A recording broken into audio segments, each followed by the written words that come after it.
বলছে A B C D এবং ই পরপর 5টি বিজোড় সংখ্যা। এ ও সি এর গড় 59। সবচেয়ে ছোট সংখ্যাটি কত?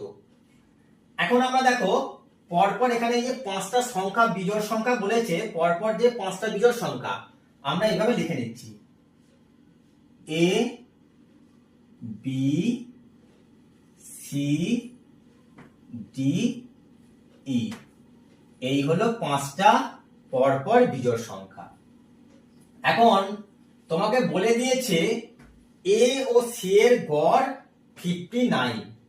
তার মানে কি? তার মানে এ এবং সি এর মাঝখানে আছে 59, আর এখানে এ এবং সি এর মাঝখানে কে আছে? বি আছে। তাহলে এই বি এর ভ্যালু হচ্ছে 59। খুব সহজেই আমরা এটা বের করতে পারছি। এরপরে বলছে সবচেয়ে ছোট সংখ্যাটি কত? এখানে সবচেয়ে ছোট সংখ্যা কত?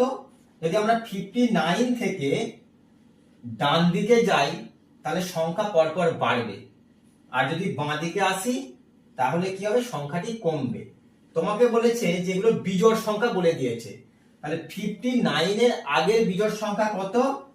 59 থেকে তোমাকে 2 বিয়োগ করতে হবে। 59 থেকে 2 বিয়োগ করলে কত হবে? 57।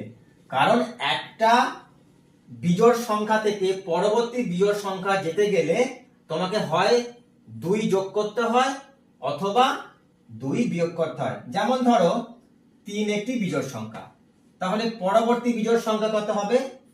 3 যোগ 2 সমান 5। ঠিক একইভাবে আগে বা 7 এর আগের বিজোড় সংখ্যা হবে 7 বিয়োগ 2 সমান 5।